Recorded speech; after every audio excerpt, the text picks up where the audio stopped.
नमस्कार, वंदे मातरम। दोस्तों, स्वागत है आप सबका सैनिक पाठशाला में। आज के इस वीडियो में दो जानकारियां लेके आया हूं दोस्तों, जिसमें पहली जानकारी है एक बहुत बड़े नेता जो कि उत्तर प्रदेश के सांसद हैं, उनकी बेटी ने बतौर अग्निवीर फौज ज्वाइन किया है, यानी कि भारतीय सेना में भर्ती हुई हैं। ऐसी जानकारियां मीडिया से आ रही हैं दोस्तों।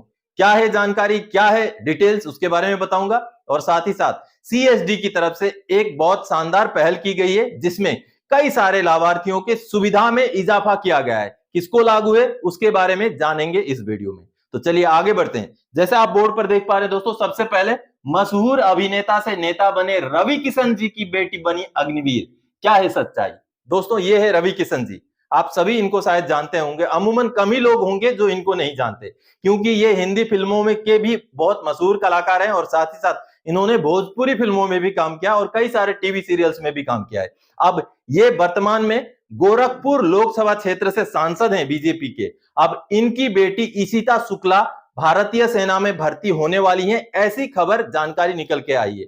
दोस्तों, ये जो सामने आप जानकारियां देख पा रहे हैं, जो कई सारे मीडिया हाउसेस, कई सारे बिल्कुल नामी मीडिया हाउसेस से ये जानकारी निकल के आई है, जिसमें ये क्लियरली लिखा हुआ है दोस्तों कि रवि किशन जी की बेटी ईशिता शुक्ला अग्निवीर के तौर पर भारतीय सेना में ज्वाइन कर रही हैं, वो ज्वाइन करने जा रही हैं। अगर कोई नेता या अभिनेता के बच्चे फौज में ज्वाइन करे, फौज में भर्ती हो जाए और उसमें भी अगर अग्निवीर के तौर पे ज्वाइन करें, तो ये एक बहुत बड़ी जानकारी है। क्योंकि अमूमन हमने देखा है दोस्तों कि फौज में नेता या अभिनेता ऐसे बड़े घरानों से जो है लोग ज्वाइन नहीं करते हैं, और उसमें भी जवान रैंक में अगर कोई बड़े नेता या अभिनेता का बच्चा अगर ज्वाइन करे तो बहुत बड़ी बात है। तो दोस्तों, ये जो खबरें निकल के आई है, जैसे आप सबने अभी सामने देखा, उन खबरों में मुझे लगा कि कुछ ना कुछ तो इसमें है, लेकिन जब मैं खंगालता गया उसके बाद मुझे हिंदुस्तान टाइम्स का यह आर्टिकल मिला, जैसे आप सामने देख पा रहे हैं। अब इस आर्टिकल को जब मैंने पढ़ा तब जाकर के मुझे सच्चाई पता चली दोस्तों। जिस आर्टिकल में आगे आप ये देख पा रहे हैं, जिसमें क्लियरली लिखा हुआ है कि माजरा क्या है। अब देखिए दोस्तों, Bharatiya Janata Party MP from Uttar Pradesh Gorakhpur and Bhojpuri actor Ravi Kishan's daughter Ishita Shukla is all set to join the Indian Defence Forces under the Combined Defense Services Examination Recruitment Scheme।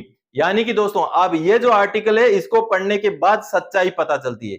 देखिए किस तरीके से अफवाहें फैल जाती हैं कि अग्निवीर में ज्वाइन किया है। शायद इन लोगों को पता ही नहीं कि CDS यानी कि कॉम्बाइंड डिफेंस सर्विसेज क्या होता है और अग्निवीर क्या होता है। तो जवानों में भर्ती होने की ये जो खबर चल रही है, ये बिल्कुल सरासर गलत है। और जहां तक हिंदुस्तान टाइम्स से के हवाले से ये जो खबर अभी मैंने आपको दिखाया, वो खबर सही है। और जो रवि किशन जी हैं, उनकी बेटी CDS यानी कि एक कमीशन ऑफिसर के तौर पर कमांड डिफेंस सर्विसेज वाला एग्जाम क्लियर करके भर्ती हो रही है। इसमें भी ये भी बड़ी बात है, क्योंकि अगर ऑफिसर के रैंक में भी जा रही हैं तब भी ये भी बड़ी बात है, क्योंकि अमूमन पॉलिटिशियंस या उनके बच्चे जो है ऐसे इस तरीके से फौज में ज्वाइन नहीं होते। हालांकि ये पहली बार नहीं है, कई सारे पहले भी एग्जांपल्स हैं। उत्तराखंड के फाइनेंस मिनिस्टर प्रकाश पंत जी की बेटी जो कि नमिता पंत, वो भी फौज में बतौर ऑफिसर हैं। और साथ ही साथ रमेश पोखरियाल निशंक जी जो कि भारत सरकार में HRD मिनिस्टर थे, उनकी बेटी श्रेयसी निशंक भी भारतीय सेना में बतौर ऑफिसर काम कर रही है। तो दोस्तों, इसके अलावा भी कई सारे ऐसे एग्जांपल्स हैं। आप चाहे अनुराग ठाकुर जी का नाम ले लीजिए,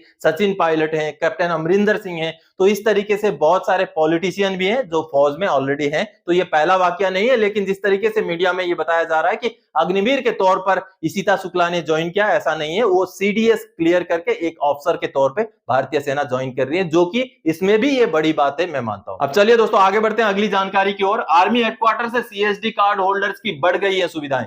जी हां दोस्तों, 27 जून 2023 को आर्मी हेडक्वार्टर ने एक लेटर जारी किया है, जिसके तहत कुछ CSD लाभार्थियों की सुविधाओं में बढ़ोतरी की गई है। अब ये जो सामने आप लेटर देख पा रहे हैं दोस्तों, इस लेटर में कई सारे सुविधाओं का जो है जिक्र किया गया, और ये सुविधाएं लागू हैं वार विडोज को और एनओकेज ऑफ बैटल कैजुअलिटी, यानी कि जो बैटल कैजुअलिटी हुए हैं उनके एनओकेज को लागू है। अब दोस्तों, इसके हिसाब से क्या क्या चीजें लागू है मैं आप सबको बता दूं। इनके अलग प्रकार के कार्ड बनेंगे। अभी जो कार्ड इस्तेमाल में है वो कार्ड इस्तेमाल होते रहेंगे, लेकिन जब भी आगे वो कार्ड बनाएंगे वो अलग प्रकार के कार्ड होंगे। और उस कार्ड में जो है एक संतरे रंग का जो है ऑरेंज कलर का स्ट्रिप रहेगा, जिससे उन कार्ड में एक अलग ही पहचान बनेगी। और दोस्तों ये कार्ड अभी जो यूज कर रहे हैं वो कर रहे हैं, लेकिन आगे जब भी वो कार्ड के लिए अप्लाई करेंगे तो जो भेजने वाले, जो अप्लाई करने वाले जो कैंटीन वाले हैं, उनके एप्लीकेशन फॉर्म में clearly war videos oblique NOK of BC करके लिख देंगे, जिसकी वजह से उनका जब कार्ड बन के आएगा तो वो संतरे रंग का स्ट्रिप लगा हुआ कार्ड आएगा। उसमें कई सारे सुविधाएं जो है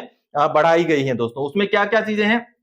all facilities by canteen staff, canteen staff की तरफ से उनको कोऑपरेट करना है, फैसिलिटीज देना है कि वो जब जाएंगे तो उनको उनकी सुविधाओं का ध्यान रखना है। उसके साथ प्रायोरिटी दिया जाए, उनको प्रायोरिटी दिया जाए, कोई सामान वगैरह वो लेना चाहते हैं, अगर सामान कम है तो उनको प्रायोरिटी दिया जाए। इस तरीके की बातें इस लेटर में लिखी गई है दोस्तों। और तीसरी जो बात है दोस्तों, बड़े CSD में अलग से काउंटर होगी, चाहे JCO, चाहे OR, चाहे किसी की भी वो वीडियो हो, किसी के भी वो बैटल कैजुअलिटी की NOK हो, उनके लिए अलग से काउंटर का प्रावधान करने के लिए बड़े CSD में ऐसा भी जो है आर्मी हेडक्वार्टर की तरफ से जो है इंस्ट्रक्शन जारी किया गया, जो कि एक स्वागत योग्य कदम है। कम से कम उनको सम्मान मिले और उनको सुविधाओं में अगर बढ़ोतरी हो तो वो भी हमारे लिए अच्छी बात है। तो दोस्तों इन्हीं जानकारियों के साथ इस वीडियो में आया था। आगे और कोई जानकारी आपसे सरोकार रखने वाला विषय लेके मैं फिर से हाजिर हो जाऊंगा। तब तक के लिए जय हिंद दोस्तों।